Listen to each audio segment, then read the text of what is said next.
आम्ही हे सांगू की जो जुना आराखडा होता तो 2021मध्ये एक्सपायर झालेला आहे. आता नवीन झालं पाहिजे होतं पास्ट टाईममध्ये.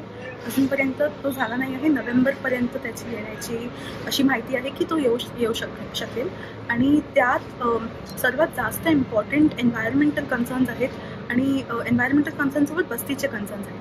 हे दोन मुद्द्यांवर जास्त स्ट्रेस केलं पाहिजे असं मला वाटते.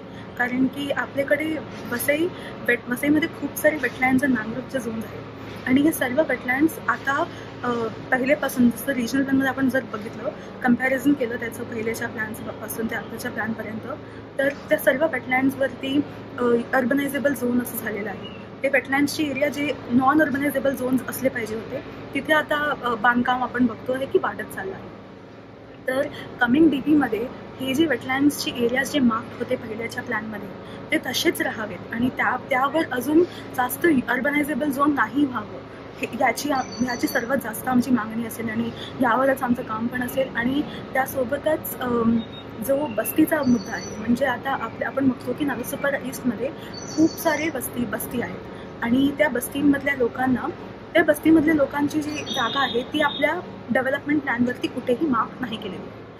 तिथे काहीच ते फॉरेस्ट झोनमध्ये दाखवलं आहे आणि तिथे बस्ती आहे या नाही आहे तिथे खूप जास्त लोक राहतात, पण ते लोकांचं राहणं हे काही तिथे मान्य नाही केलं जात आहे.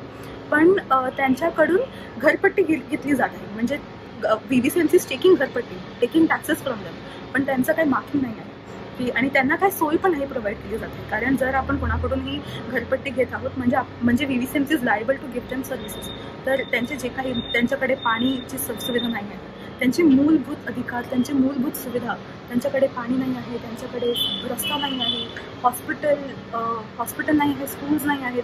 हॉस्पिटल्स तर तिथे एवढे सारे असे इन्सिडेंट्स आहेत बस्तीमध्ये जिथे जर कोणी त्या बस्तीमधला आजारी पडला किंवा काही मधली सिच्युएशन असेल त्यांना तिकडून वसई नालासोपारा स्टेशनपर्यंत यावं लागतं. तर तेवढं लांब प्रवास, त्यामध्ये इमर्जन्सी ह्याच्यामध्ये खूप सारे असे केसेस आहेत जिथे ते लोक नाही ते हॉस्पिटलपर्यंत पोहोचू शकले आहेत आणि ऑन द वेच त्यांची डेथ झालेली आहे. तर हे सर्व इन्सिडेंट्स जे आहेत हे आपल्याला लक्षात घेऊन त्या बस्तीमधल्या ॲटलिस्ट त्यांना मॅपमध्ये जे आपलं कमिंग अप DP आहे त्यात ॲटलिस्ट त्यांचं मार्किंग झालं पाहिजे. डिमार्किंग द बस्तीज इज व्हेरी इम्पॉर्टंट आणि त्याच्यानंतर त्यांना जी मूलभूत सुविधा आहे ती आपण देऊ शकतो. आता आपण जसं बघत आहोत की पास्ट टाईम्सपासूनच जसं सनटेकचं काम चालू आहे मॅंग्रोव्हच्या झोनवर, तसंच वेगवेगळ्या मॅंग्रोव्ह लँड वेटलँड्सवर पण जे काम आपण बघत आहोत. तर हरितपट्टा कमी होत चालला आहे. वसईचे जे वेटलँड्स आणि मॅंग्रोव्ह्स आर व्हेरी इम्पॉर्टंट. कारण की जर आपण एक कोस्टल एरिया आहोत, तर जर आपल्याला आपला भाग पाण्यात जाण्यापासून वाचवायचा आहे तर मॅंग्रोव्ह एरियाज खूप जास्त इम्पॉर्टंट आहे. नाहीतर मग आपल्याकडचे जसं आपण बघतो की ओडिसा आणि वेगळ्या स्टेट्समध्ये कोस्टल इरोजन होत आहे आणि कोस्टल जे सीच्या बाजूला जे लँड आहे ते सर्व पाण्यात जायला लागले आणि लोक त्यांचे फार्मलँड सर्व त्यांच्याकडे तर ते लँड्सच नाही आहेत. Pieces of lands are under water. तर जर आपल्याला हे सर्व गोष्टपासून वसईला वाचवायचं आहे तर वी नीड मॅंग्रोव्स, ताकी आपले जे लँड्स आहेत आणि आपला जो सॉईल आहे तो इरोजन नाही झाला पाहिजे आणि तो तसाच राहायला पाहिजे. तर it is very important to protect these green lands.